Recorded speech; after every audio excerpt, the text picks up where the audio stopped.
Assalamualaikum warahmatullahi wabarakatuh. Perkenalkan, nama saya Anissa Awalia dari kelas MN19C. Tujuan saya membuat video ini adalah untuk memenuhi salah satu tugas mata kuliah akuntansi manajemen. Di sini saya akan mempresentasikan materi tentang akuntansi manajemen lingkungan.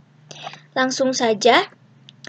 Definisi dan tujuan Environmental Management Accounting. Menurut Arfan Ihsan, Environmental Management Accounting adalah identifikasi, pengukuran, dan alokasi biaya-biaya lingkungan hidup dan pengintegrasian biaya-biaya ke dalam pengambilan keputusan usaha serta mengkomunikasikan kepada para stakeholders perusahaan. Menurut IFEK, Environmental Management Accounting adalah pengelolaan lingkungan sekaligus kinerja ekonomi organisasi melalui pengembangan dan implementasi sistem dan praktik akuntansi yang sesuai dengan kebutuhan perusahaan tersebut. Environmental Management Accounting, istilah yang berkaitan dengan dimasukkannya biaya lingkungan atau environmental cost ke dalam praktek akuntansi perusahaan atau lembaga pemerintahan sebagai dampak atau impact baik moneter maupun non-moneter yang harus ditanggung perusahaan. Tujuan Environmental Management Accounting. Yang pertama, menghilangkan kesenjangan informasi karena tidak teridentifikasinya biaya dan kerusakan lingkungan. Yang kedua, membantu perusahaan meningkatkan kinerja lingkungan, kinerja keuangan, dan pengungkapan informasi lingkungan. Yang ketiga, berperan penting bagi perusahaan untuk fokus pada produk bersih, manajemen rantai pasokan, produk hijau atau sistem pengolahan lingkungan yang baik. Yang keempat, perusahaan dapat mengenali dan mengurangi dampak lingkungan negatif dari praktik akuntansi konvensional. Yang kelima, membantu perusahaan untuk mengidentifikasi manfaat lingkungan dan ekonomi dari aktivitas bisnis perusahaan. Yang keenam, mengidentifikasi, mengumpulkan, dan menganalisis informasi baik fisik dan moneter untuk pengambilan keputusan internal. Prinsip utama Environmental Management Accounting. Kepatuhan.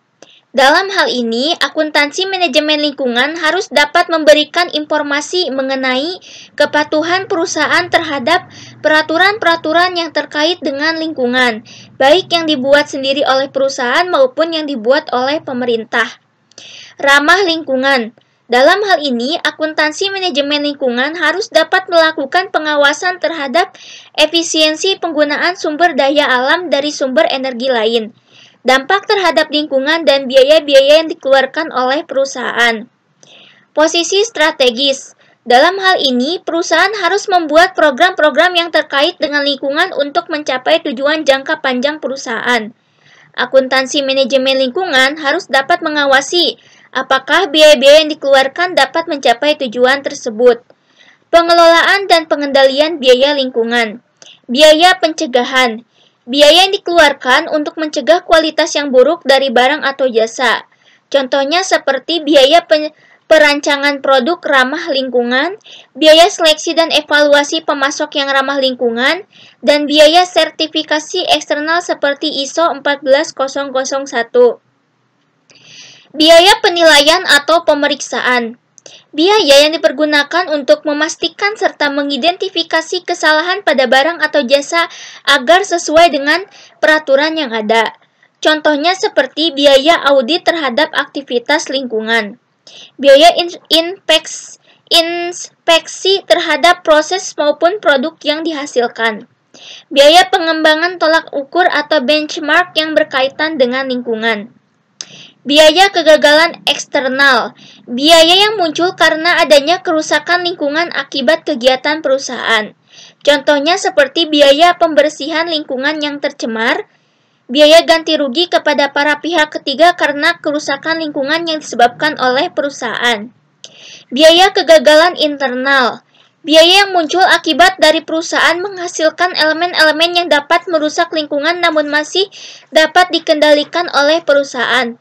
Contohnya seperti biaya pengolahan limbah polusi yang tidak ramah lingkungan, biaya operasional dan pemeliharaan peralatan pengolahan limbah atau polusi. Triple bottom Line Accounting.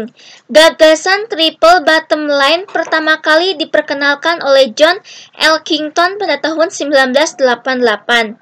Triple Bottom Line Accounting adalah sebuah konsep pengukuran kinerja suatu perusahaan yang menggunakan indikator keuangan maupun non-keuangan. Pilar utama Triple Bottom Line Accounting yaitu yang pertama people. Pilar ini menekankan pentingnya praktik bisnis perusahaan yang memperhatikan tenaga kerja. Yang kedua planet. Pilar ini berkaitan dengan pengelolaan sumber daya yang dimiliki perusahaan dengan baik, terutama sumber daya alam. Yang ketiga profit. Pilar ini tidak hanya sekedar mencari keuntungan saja, namun dapat menciptakan bisnis yang adil dan beretika. Sekian dari saya, mohon maaf bila ada salah-salah kata. Wassalamualaikum warahmatullahi wabarakatuh.